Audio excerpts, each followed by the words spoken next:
পুলেন্দ্ৰ শইকীয়া ইতিমধ্যে যেটো উচ্ছেদ অভিযান চলি আছে পুৱা 6 বজাৰ পৰা পূৰ্বৰ বুলেটিনত আপুনি দেখুৱাইছে যে কি ধৰণৰ পৰিৱেশ কি ধৰণৰ আবেগিক পৰিৱেশে বিৰাজ কৰিছে বা কিমানটা ঘৰ উচ্ছেদ কৰা হ'ল হেউটিয়া খবৰ কি আছে বা এই মুহূৰ্তত কি ধৰণে চলি আছে উচ্ছেদ অভিযান যেহেতু অসমৰ ইতিহাসৰ এটা বৃহৎ অভিযান উচ্ছেদ অভিযান বুলি জানিব পৰা গৈছে এই অভিযানটো নীলোৎপল চাওক ইয়াৰে যিসমূহ স্থানীয় লোক আছে তেখেতসকলে কৈছে যে এই যিখন চৰকাৰ আছে চৰকাৰখনৰ দয়া নাই মায়া নাই নীতি আৰু সেই নীতি লৈ পেলাই আপোনাৰ ইয়াতে উচ্ছেদ চলোৱা বুলি ইয়াৰে স্থানীয় লোকসকলে অভিযোগ কৰিছে আয়ুষ আছে মোৰ সৈতে আয়ুষ যদি দৃশ্য দেখুৱায় তেতিয়াহ'লে দেখিবলৈ পাইছে জেচিবি ইয়াত আপোনাৰ লৈ পেলাই আপোনাৰ ইতিমধ্যে আৰম্ভ কৰিছে আপোনাৰ উচ্ছেদ অভিযান আৰু আপুনি প্ৰায় উল্লেখ কৰিছে আমাৰ দৰ্শকসকলে এই মুহূৰ্তলৈকে জ্ঞাত হৈছে যে প্ৰায় ৩৫০০ বিঘা ভূমি আপোনাৰ বেদখল মুক্ত কৰা হ'ব আৰু বিলাসীপাৰা সমজিলা অন্তৰ্গত চাপৰ ৰাজচক্ৰ বিষয়া কাৰ্যালয়ৰ এই যি অন্তৰ্গত অঞ্চল আছে সেই অন্তৰ্গত অঞ্চলতে আপোনাৰ ইতিমধ্যে চলিছে উচ্ছেদ অভিযান এয়া দেখিবলৈ পাইছে জেচিবি এখন আগবাঢ়িছে আৰু এটা বাসগৃহ আপোনাৰ ভাঙিবৰ বাবে আগবাঢ়িছে আৰু সন্তেজপুৰ চাৰুৱা বাখাৰা আৰু চিৰাকুটা একম আৰু দুইম খণ্ডৰ প্ৰায় আপোনাৰ ২০০০ পৰিয়ালক উচ্ছেদৰ নটিচ দিছিলে আৰু সেই অঞ্চলতে বৰ্তমান এতিয়া উচ্ছেদ অভিযান চলি আছে আৰু জেচিবিৰে আপোনাৰ কি ধৰণে ঘৰসমূহ ভাঙিছে সেই দৃশ্য আমি দেখুৱাই গৈ আছোঁ আৰু ইয়াৰে স্থানীয় লোকসকলে কিছু সময় পূৰ্বে আমি কথা পাতিছিলোঁ তেখেতসকলে উল্লেখ কৰিছে যে ৫০,০০০ টকাকৈ প্ৰতিটো পৰিয়ালক সাহায্য দিয়াৰ কথা কৈছিল চৰকাৰে কিন্তু সেয়াও আপোনাৰ ফুটুকাৰ ফেন বুলি তেখেতসকলে উল্লেখ কৰিছে অৰ্থাৎ ৫০,০০০ টকাৰ সাহায্যও তেখেতসকলে আপোনাৰ এই মুহূৰ্তলৈকে লাভ নকৰা বুলি উল্লেখ কৰিছে আৰু তেখেতসকলৰ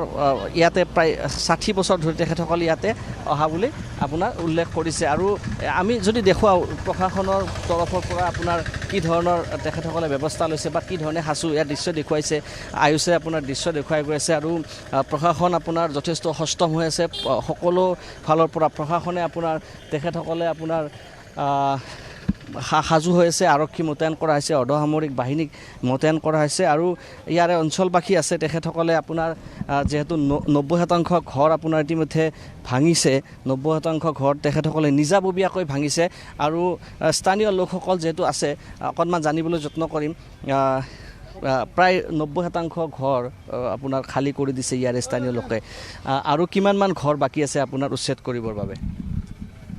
ঘৰ এতিয়া আপোনালোকে ইতিমধ্যে পৰিদৰ্শন কৰিছে দেখিছে মানে ঘটনাটো হৈছে চৰকাৰ এইখন চৰকাৰতো দয়া নাই ময়া নাই চৰকাৰ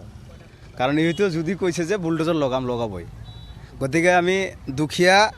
সদায় দুখীয়া হৈ থাকিব আৰু ধনী সদায় ধনী হৈ যাব এইখন চৰকাৰৰ নীতি এইটো দুখীয়া মানুহ জীৱনলৈকে এইখন চৰকাৰ থকালৈকে দুখীয়া মানুহ জীৱনত ধনী হ'ব নোৱাৰিব চিধা কথা কাৰণ যিসকলৰ টকা পইচা নাই সেইসকল মানুহ কিন্তু নদী ভংগা মানুহ কিন্তু আহি খাচ মাটিত আশ্ৰয় লয় আৰু যিসকলৰ টকা পইচা আছে সেইসকল মানুহ কিন্তু খাচ মাটি ক্ৰয় নকৰে স্পষ্ট কথা কাৰণ আমি দেখিবলৈ পাইছোঁ উচ্ছেদৰ যেতিয়া উচ্ছেদ চলি আছে ইয়াৰ আগত আমাৰ মুখ্যমন্ত্ৰী ডাঙৰীয়াই আমাৰ ইয়াতে দুবাৰকৈ পৰিদৰ্শন কৰিছে এই জেগাখিনি পৰিদৰ্শন কৰাৰ সময়ত তেওঁলোকে এটা প্ৰতিশ্ৰুতি দিছিল যে ৫০,০০০ টকাকৈ সাহায্য দিয়া হ'ব উচ্ছেদ কৰা লোকসকলক আৰু জাগা দিছে তাত এই আপোনাৰ বজৰাল গাছৰত যিখিনি ঠাইৰ পৰা নদী খহনীয়া যিখিনি ঠাইৰ পৰা আমি আহি এইখন জেগাত আশ্ৰয় লৈছিলোঁ আকৌ ফিৰ সেইখিনি ঠাইতো আমাক উভতাই লৈ যাবলৈ বিচাৰিছে আজি যাম কালি আমাৰ গৰাখহনীয়ে ব্ৰহ্মপুত্ৰ নদীত আমাক উঠাই লৈ যাব গতিকে আৰু মুখ্যমন্ত্ৰীলৈ আমি ইয়াৰ আগতেও আমি অনুৰোধ কৰিছিলোঁ যে আপোনালোকে যদিও ঘৰ বাৰীবিলাক ভাঙিছে মেক্সিমাম কমচে কম আমাক ধৰ্মীয় যিবিলাক অনুষ্ঠান আছে কবৰস্থান মছজিদ আপোনাৰ ঈদগাহ মাদ্ৰাছা বহু ধৰণৰ ধৰ্মীয় অনুষ্ঠান আছে এই ধৰ্মীয় অনুষ্ঠানবিলাক আমি কৰজোৰে অনুৰোধ কৰিছিলোঁ সিহঁতে আমাক প্ৰতিশ্ৰুতি দিছিল যে এইবিলাক আমি ৰেহাই দিম কিন্তু দেখিবলৈ পাইছোঁ আজি যি উচ্ছেদ চলি আছে সেই উচ্ছেদৰ নামত সেই প্ৰতিশ্ৰুতি ৰৈ থকা নাই আমাৰ ঈদগাহ ৱালটো ভাঙি পেলাইছে এইটো ঈদগাহ আপোনালোকে যিবিলাক যাত আমি থিয় হৈ আছোঁ সেইটো ঈদগাহ আপোনালোকে দেখিবলৈ পাইছে গোটেইখিনি ৱাল ভাঙি পেলাইছে কিন্তু আমি কৰজোৰৰ পৰা অনুৰোধ কৰিছিলোঁ যে আমাক কমচে কম আপোনালোকে আমাক জনসাধাৰণক যদি উচ্ছেদ কৰিছে আমাৰ একো ক'ব লগা নাই যিহেতু আপোনালোকৰ মাটি আপোনালোকে উচ্ছেদ কৰিছে আমাক একো ক'ব লগা নাই কিন্তু কমচে কম আমাক ধৰ্মীয় অনুষ্ঠানখিনি কমচে কম ৰেহাই দিব লাগে আমি বাৰ বাৰ অনুৰোধ জনাইছিলোঁ কিন্তু তাৰ সত্ত্বেও আজি আমি দেখা পাইছোঁ এই আমাৰ ঈদগাহ ৱালটো ভাঙি পেলাইছে কিয় ভাঙিল এইটোতো কাৰো কি নহয় এইটো ধৰ্মীয় অনুষ্ঠানহে এটা মাত্ৰ আৰু এটা কথা হ'ল যে যিটো 50,000 টকা সাহায্য দিব কথা আছিল সেই 50,000 টকা আমি দেখিবলৈ পাইছোঁ এতিয়ালৈকে কিছু সংখ্যক মানুহ আমাৰ উচ্ছেদ কৰা কিছু সংখ্যক মানুহ আমাৰ পাইছে বাকী মানুহ এতিয়ালৈকে পোৱা নাই কিয় পোৱা নাই আমাৰ এইটো জবাব লাগে যদি আপুনি প্ৰতিশ্ৰুতি দিছিল যে 50,000 মানুহক দিয়া কথা আছিল 50,000 টকা যিবিলাক মানুহ আছে ইয়াত খাচমাটিত যিবিলাক মানুহ আছে চব পৰিয়ালকে 50,000 টকা সাহায্য দিবলৈ ঘোষণা মুখ্যমন্ত্ৰী নিজেই কৰিছিল কিন্তু আমি দেখিবলৈ পাইছোঁ কিছু সংখ্যক মানুহ 50,000 টকা পাইছে বেছিভাগ মানুহেই 50,000 টকা পোৱা নাই আজি দেখক আমি 4 ভাই আছোঁ ধৰি লওঁ আমি 4 ভাই আছোঁ আমাৰ 4 ভাই আমাৰ দেউতা জাগাই জাগাই মাটি কিনি আধা কটা কৰি মাটি নি আমি ঘৰ বনাই আছোঁ সেই এটা ফেমিলিত 4 জেগাত 4জন মানুহ নিছোঁ বাৰী লৈছোঁ ঘৰ বনাইছোঁ এটা ফেমিলিত মাত্ৰ এজনহে মাত্ৰ 50,000 টকা পাইছে বাকী 3 ভাই পোৱা নাই কিয় পোৱা নাই সেইটো ফেমিলিটো বেলেগ বেলেগ হয় নে নহয় সেইটো ফেমিলি বেলেগ বেলেগ আৰু সেইটো বাদ দিয়ক আৰু যিবিলাক মানুহ আছে এতিয়ালৈকে 50,000 টকা সাহায্য পোৱা নাই আৰু আমাক যিখিনি পুনৰ সংস্থাপন দিয়াৰ কথা কৈছিল বজাৰগলা চৰত সেইটো চৰত আমি নাযাওঁ স্পষ্ট কথা সেইটো চৰত আমি নাযাওঁ কাৰণ সেইটো গৰাখহনীয়া নদী ব্ৰহ্মপুত্ৰ নদীত আমি কিয় যাম আমাক বেলেগ জেগাত এটা ঠাই দিয়ক যি ঠাইত আমি আমাৰ সৰু সৰু ল'ৰা ছোৱালী লৈ আমি কি কমচে কম আমি জীয়াই থাকিবলৈ পাওঁ সেইটোৱে আমাৰ অনুৰোধ চৰকাৰক আমাক বজাৰগলা চৰত যাব নালাগে আমি নাযাওঁ আমাক বেলেগ জেগাত এখন ভূমি দিয়ক তাত আমি কমচে কম থাকিম তাত আমি খাম তাত আমি থাকিম গতিকে আৰু চৰকাৰক এটাই অনুৰোধ জনাওঁ আমি আকৌ এবাৰ অনুৰোধ জনাওঁ যি মেক্সিমাম কমচে কম আমাক এই মছজিদ কবৰস্থান মাদ্ৰাছা এইবিলাক আমাক কমচে কম ৰেহাই দিব লাগে আমাক অলপ বাচিবলৈ থাকিবলৈ দিয়ক সেইটোৱে স্থানীয় লোকৰ আপোনাৰ আহ্বান আৰু তেখেতসকলে উল্লেখ কৰিছে যে ধৰ্মীয় অনুষ্ঠানত আপোনাৰ বুলডোজাৰ চলাব নালাগে এই ধৰণৰ কথা উল্লেখ কৰিছে কিন্তু মই যি স্থানত উপস্থিত আছোঁ সেয়া দেখিবলৈ পাইছে এয়া আপোনাৰ এটা মছজিদ আৰু মছজিদৰ আপোনাৰ ৱাল ইতিমধ্যে ইয়াতে প্ৰশাসনৰ লোকে ভাঙি দিছে ঈদগাহ আপোনাৰ ইয়াতে আপোনাৰ ৱাল ভাঙি দিছে আৰু আয়ুষে দৃশ্য দেখুৱাই গৈ আছে আৰু কথাটো হৈছে যে স্থানীয় লোকৰ যথেষ্ট নিবেদন আছে চৰকাৰৰ প্ৰতি ইতিমধ্যে এগৰাকী ব্যক্তিয়ে উল্লেখ কৰিছে আৰু তেখেতসকলৰ নিবেদনখিনিয়ে আমি আমাৰ জৰিয়তে আমি শুনাবলৈ যত্ন কৰিছোঁ আৰু মই উল্লেখ কৰিছোঁ যে প্ৰশাসন যথেষ্ট সষ্টম আৰু প্ৰশাসনে আপোনাৰ ইতিমধ্যে তেখেতসকলৰ উচ্ছেদ অভিযান আপোনাৰ আৰম্ভ কৰিছে 50,000 টকাকৈ আপোনাৰ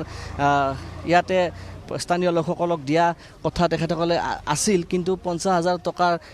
ঠাইত আপোনাৰ বহু সংখ্যক লোকে আপোনাৰ 50,000 টকা নোপোৱা বুলি উল্লেখ কৰিছে আপোনাৰ আৰু লোক আছে স্থানীয় ইয়াৰে লোক আছে আমি ঈদগাহ এটাৰ ভিতৰত আছোঁ আছে ইয়াতে স্থানীয় লোক আছে আপোনালোকৰ ঈদগাহ ৱালখন ভাঙি দিছে কি ক'ব আপোনালোকে এতিয়া আমরা তো বারবার কয়ে আছি যে ধর্ম অনুষ্ঠানটা ঠিক থাকে আর কি আর কবরস্থান মসজিদ এগুলো আমরা ঠিক রাখবার করতেছি তো করতেছে না তো সকালবেলা এসে ভেঙে দিয়েছে এগুলো আপোনালোকে অনুৰোধ কৰিছে অনুৰোধ তো বাৰবাৰ কৰিয়ে আছে এই যে অনুৰোধ কৰিয়ে আছে বাৰবাৰ কৰা হয়েছে অ্যাপ্লিকেশন কৰা হয়েছে এপ্লিকেশ্যন আমি চাপৰ চাৰ্কেল তাকো আমি দিছোঁ মানে আমাৰ কবৰস্থানৰ কাৰণে আৰু মছজিদৰ পাতা আছে আমি ইয়াৰ কাৰণে আমি তাক অনুৰোধ কৰিছোঁ বা সিহঁতে কৈছে যে ঠিক আছে আমি আপোনালোকে এটা এপ্লিকেশ্যন আমাক দিয়ক আমি তেনেকৈ এটা এপ্লিকেশ্যন দিছোঁ আজি দেখা পাইছোঁ যে আমাৰ ঈদগাহ এইটো ঈদগাহ অনুষ্ঠান আৰু সেইটো কবৰস্থান আৰু সেইটো হ'ল মছজিদ এই মছজিদ কবৰস্থান ঈদগাহ সেইটো বুলডোজাৰ চলাই আছে সিহঁতক এপ্লিকেশ্যন দিয়াৰ সত্ত্বেও সিহঁতক বুলডোজাৰ চলাই আছে তো আমি অসমৰ মুখ্যমন্ত্ৰী মহোদয়ক আমি এনে অনুৰোধ কৰিছোঁ যাতে আমাৰ অনুষ্ঠানখন ৰেহাই দি আমাক যিহেতু উচ্ছেদ কৰিছে আমি উচ্ছেদ কিহৰ আমি আমি নিজে ঘৰ দুৱাৰ ভাঙি লৈছোঁ মানে আমাক প্ৰশাসন দেখাই দিছে হাজাৰ প্ৰশাসন আহিছে হাজাৰ বুলডোজাৰ ইয়াত আহি উপস্থিত কৰিছে সেই উপস্থিত কৰাৰ সময়ত আমি নিজে ভয় পাইছোঁ আমাৰ ফেমিলিখিনি ভয় পাইছে কোনোবা মানুহ আত্মহত্যা কৰিছে আৰু কোনোবা আমাৰ চেঞ্চলেছো হৈ আছে মানে সেইকাৰণে আমি কিন্তু সিহঁতৰ আপোনাৰ বুলডোজাৰ আৰু পুলিচৰ সন্মুখত আমি হ'ব পৰা নাই মানে আমি ভয়তো আমি নিজে ঘৰটো নিজে ভাঙি দিছোঁ মানে আমি ভয়তে ভাঙি দিছোঁ মানে সেইটো পুলিচ প্ৰশাসন চাই মানে ইফালেহে যাই আছে ঘূৰি আছে আৰু সেইটো য'ত ভাঙি আছে ত'ত থিয় হৈ আছে মানে এটা দুটা পুলিচ নহয় সেইটো কমচে কম 1,500-2,000 মান পুলিচ প্ৰশাসন আহি আছে বহুত আহিছে পুলিচ আৰক্ষী বহুত মোতায়েন কৰা হৈছে ইয়াতে আৰু তেখেতসকলৰ ইয়াৰে যিসমূহ স্থানীয় লোক আছে তেখেতসকলৰ এটা তেখেতসকলে দাবী কৰিছিল, অৰ্থাৎ এটা আহ্বান জনাইছিল যে ঈদগাহ হওক বা ধৰ্মীয় অনুষ্ঠানত আপোনাৰ উচ্ছেদ চলাব নালাগে, এই ধৰণৰ তেখেতসকলে চলাইছিল, আহ্বান জনাইছিল। কিন্তু সেই আহ্বান আপোনাৰ শুনা নাই বুলি কৈছে প্ৰশাসনে। আৰু ইয়াৰে স্থানীয় লোকসকলৰ আমি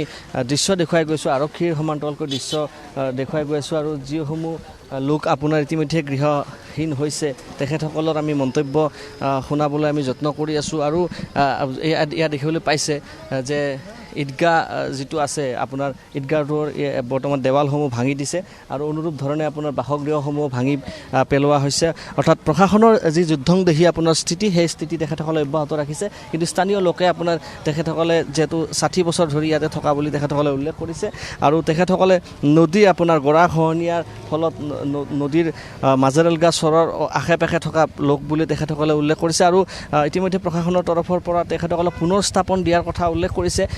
পুনৰ স্থাপনৰ বাবে পুনৰ আপোনাৰ মাজেৰেলগা চৰৰ আশে পাশে তেখেতসকলক স্থাপন দিয়াৰ কথা উল্লেখ কৰিছে। কিন্তু তেখেতসকলে ইয়াৰ পৰা তাত নাযায় বুলি স্পষ্টভাৱে আমাক আগত জনাইছে। আৰু স্থানীয় লোকৰ যথেষ্ট ওজৰ আপত্তি আছে। কিন্তু তাৰ মাজতো নীলোৎপল দেখিবলৈ পাইছে প্ৰশাসনৰ যি ধৰণৰ অভিযান, সেই অভিযান আপোনাৰ তেখেতসকলে আপোনাৰ নিৰৱচ্ছিন্নভাৱে আপোনাৰ চলাই গৈ আছে। আৰু প্ৰতিটো বাসগৃহ তেখেতসকলে আপোনাৰ ভাঙি পেলাই এক প্ৰকাৰ বেদখলমুক্ত কৰিছে। মই আৰু এবাৰ আমাৰ দৰ্শকসকলে যদিহে কোনোবাই এই মুহূৰ্তত আমাৰ টিভি স্ক্ৰীণ খুলিছে তেতিয়াহ'লে তেখেতসকলক জনাই দিওঁ 3500 বিঘা ভূমিত আপোনাৰ উচ্ছেদ অভিযান চলাইছে। আৰু এয়া হৈছে অসমৰ সৰ্ববৃহৎ আপোনাৰ উচ্ছেদ অভিযান এইটো বৰ্ষৰ। 3500 বিঘা, প্ৰায় 20,000 পৰিয়াল আপোনাৰ ইয়াতে উচ্ছেদিত হ'ব। অৰ্থাৎ তেখেতসকলৰ বাসগৃহ হেৰুৱাব। আৰু তেখেতসকলৰ এই যিসমূহ ভূমি আছে, এই ভূমিসমূহ এক প্ৰকাৰ চৰকাৰী ভূমি। আৰু চৰকাৰী ভূমিত আপোনাৰ তেখেতসকলে বসবাস কৰি আছিলে। আৰু বসবাস কৰি থকাৰ ফলত তেখেতসকলক এই মুহূৰ্তত বেদখল মুক্ত কৰাৰ বাবে প্ৰশাসনে অভিযান চলাই আছে। মই উল্লেখ কৰিছোঁ যে এয়া JCB লৈ পেলাই আপোনাৰ ঘৰ ভাঙি আছে। আৰু প্ৰতিটো ঘৰ আপোনাৰ এই ধৰণে আপোনাৰ ভাঙি আছে। যিসমূহ ঘৰ আপোনাৰ চৰকাৰী ভূমিত আপোনাৰ পৰিছে, সেইসমূহ ঘৰ আপোনাৰ ইয়াতে ভাঙি পেলোৱা হ'ব। আৰু চৰকাৰৰ পৰিকল্পনা ইতিমধ্যে আমাৰ খনীন্দ্ৰ আছে, খনীন্দ্ৰই উল্লেখ কৰিছে। অকণমান খনীন্দ্ৰ আপোনাৰ পৰা জানিবলৈ যত্ন কৰিছোঁ। চৰকাৰে ইয়াতে তাপবিদ্যুৎ প্ৰকল্প আপোনাৰ স্থাপন কৰাৰ কথা কৈ গৈ আছে। কিমান ভূমি প্ৰয়োজন হ'ব তাপবিদ্যুৎ প্ৰকল্পৰ বাবে? আচলতে তাপবিদ্যুৎ প্ৰকল্পই প্ৰথমে 3500 বিঘা ভূমি অধিগ্ৰহণ কৰিছে। তাৰপিছত আমি যিখিনি ভিতৰুৱা খবৰ হিচাপত গম পাইছোঁ আৰু প্ৰায় 1500 বিঘা ভূমি আবণ্টন ল'ব। কিন্তু এতিয়ালৈকে কোনো ধৰণৰ জাননী জাৰি কৰা নাই বা কোনো ধৰণৰ খবৰ পোৱা নাই। কিন্তু আমি ভিতৰুৱা খবৰ মতে আৰু 1500 ল'ব, মানে 5000 বিঘা ভূমি অধিগ্ৰহণ কৰিব। কিন্তু এতিয়ালৈকে যিহেতু 3500 বিঘা ভূমি অধিগ্ৰহণ কৰিছে, এই 3500 বিঘাৰ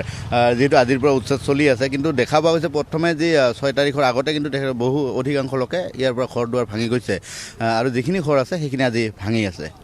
নীলোৎপল দেখিবলৈ পাইছে যে বহু সংখ্যক লোক আপোনাৰ যিহেতু চৰকাৰৰ আপোনাৰ এটা যুদ্ধংদেহী স্থিতি আছে, চৰকাৰী ভূমি বেদখলমুক্ত কৰিব লাগে চৰকাৰৰ। আৰু তাৰ বাবে তেখেতসকলে যুদ্ধংদেহী এটা মনোভাৱ আপোনাৰ পূৰ্বৰে পৰা লৈ আছে। অসমৰ মুখ্যমন্ত্ৰীয়ে উল্লেখ কৈ আছে যে চৰকাৰী ভূমি বেদখলমুক্ত কৰা হ'ব। আৰু মুখ্যমন্ত্ৰীৰ কথা মতে আপোনাৰ এক প্ৰকাৰ ইয়াতে উচ্ছেদ অভিযান চলি গৈ আছে। আৰু মুখ্যমন্ত্ৰীৰ যিটো স্থিতি আছে, সেই স্থিতিৰ যথেষ্ট সবল স্থিতি তেখেতে লৈছে। চৰকাৰী ভূমি বেদখলমুক্ত কৰা হ'ব। আৰু ইয়াৰে স্থানীয় লোকসকলে আপোনাৰ কিছু আক্ষেপ কৰিছে। তেখেতসকলে 50,000 টকা যি সাহায্য আছে, সেই সাহায্যটো আপোনাৰ যথেষ্ট খেলিমেলি হোৱা বুলি আপোনাৰ উল্লেখ কৰিছে। আপোনাৰ 7-7 মিলি পেলাই আপোনাৰ আমি যদি ক'বলৈ যাওঁ তেতিয়াহ'লে উচ্ছেদ আপোনাৰ চৰকাৰ প্ৰশাসনে চলাইছে। তাত আপোনাৰ স্থানীয় ৰাইজৰ আপত্তি নাই, কাৰণ 90% আপোনাৰ লোকে ইতিমধ্যে তেখেতসকলৰ যি বাসগৃহসমূহ আছে, সেই বাসগৃহসমূহ আপোনাৰ তেখেতসকলে ভাঙি পেলাই নিজে লৈ গৈছে। আৰু যিখিনি অৱশিষ্ট ৰৈছে সেয়া প্ৰশাসনে ভাঙি পেলাই আহিছে। কিন্তু সাহায্যৰ ক্ষেত্ৰত আপোনাৰ 50,000 টকা যিটো সাহায্য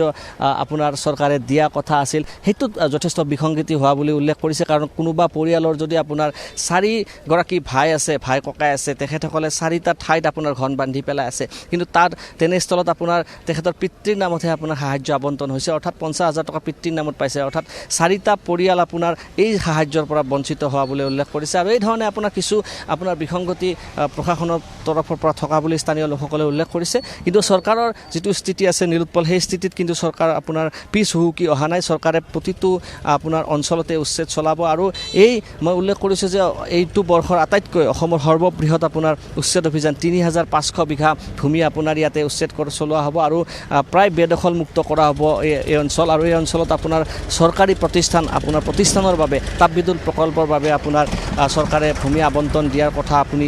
ইতিমধ্যে আমাৰ খনীন্দ্ৰই উল্লেখ কৰিছে আৰু যথেষ্ট প্ৰশাসনৰ তৰফৰ পৰা চৰকাৰৰ তৰফৰ পৰা এই অঞ্চলত আপোনাৰ পৰিকল্পনা চৰকাৰে ৰাখিছে আৰু সেইবাবে আজি এইবাৰ এই উচ্ছেদ অভিযান চলাইছে বুলি আমি জানিব পাৰিছোঁ আৰু আপোনাৰ ইয়াতে আমি মহিলাসকলক দেখিছোঁ মহিলা বাইদেউ অকণমান আপোনাৰ ঘৰ ক'ত আমাৰ ঘৰ এইফালে না ভাঙিছে নেকি ঘৰ না আমাৰ ভাঙে নাই ভাঙিব বুলি কৈছে নেকি না নাই কোৱা ইয়াত দেখিবলৈ পাইছে ইয়াৰে বহু সংখ্যক লোক আপোনাৰ একত্ৰিত হৈছে আৰু সকলোৱে আপোনাৰ একত্ৰিত হৈ পেলাই আপোনাৰ সকলোৱে একত্ৰিত হৈছে আৰু যাৰ যাৰ ঘৰ আপোনাৰ ভাঙিছে তেখেতসকল এক প্ৰকাৰ নিশ্চিতভাৱে আপোনাৰ মৰ্মাহত হৈছে আৰু হোৱাটো স্বাভাৱিক কাৰণ তেখেতসকলৰ এখন ঘৰ আপোনাৰ ভাঙি পেলোৱা হৈছে আৰু এই ধৰণে আপোনাৰ দেখিবলৈ পাইছে এই স্থানত কিছু সময় পূৰ্বে এটা বাসগৃহ আছে কিন্তু এতিয়া আপোনাৰ ইয়াতে ভাঙিছে জেচিবিৰে ভাঙি পেলাই আপোনাৰ এইখিনি খালী কৰিছে আৰু এই অনুৰূপ ধৰণে আপোনাৰ এই যিটো প্ৰক্ৰিয়া আছে নীলোৎপল এই প্ৰক্ৰিয়াটো চলি গৈ থাকিব আৰু আমি দৃশ্য দেখুৱাই গৈ আছোঁ চাপৰৰ পৰা আয়ুষ আৰু মই আপোনাৰ ND24 দৰ্শকসকলক এই উচ্ছেদ অভিযানৰ সামগ্ৰিকভাৱে দৃশ্যসমূহ আমি দেখুৱাই গৈ আছোঁ নীলোৎপল কুলেন্দ্ৰ আপোনাক ধন্যবাদ জ্ঞাপন কৰিছে মুহূৰ্তত পৰৱৰ্তী সময়ত পুনৰ সংযোগ স্থাপন কৰিম উচ্ছেদৰ শেহতীয়া খবৰসমূহ আপোনাৰ পৰা ল'ম আৰু আমি দেখুৱাইছোঁ দৰ্শকসকলক পোনপটীয়া সম্প্ৰচাৰত কি ধৰণে উচ্ছেদ অভিযান চলি আছে চাপৰত অসমৰ ইতিহাসতেই এক ডাঙৰ এটা বৃহৎ উচ্ছেদ অভিযান হিচাপে পৰিগণিত হৈছে চাপৰৰ আজিৰ উচ্ছেদ অভিযান তিনিটাকৈ স্থানত উচ্ছেদ অভিযান চলাইছে প্ৰশাসনে তাপবিদ্যুৎ প্ৰকল্প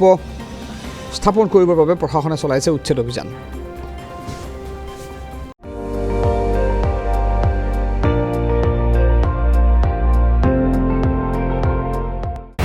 আপুনি চাই আছে ND24 সৰ্বশ্ৰেষ্ঠ নহয় সৰ্বোত্তমৰ দৌৰ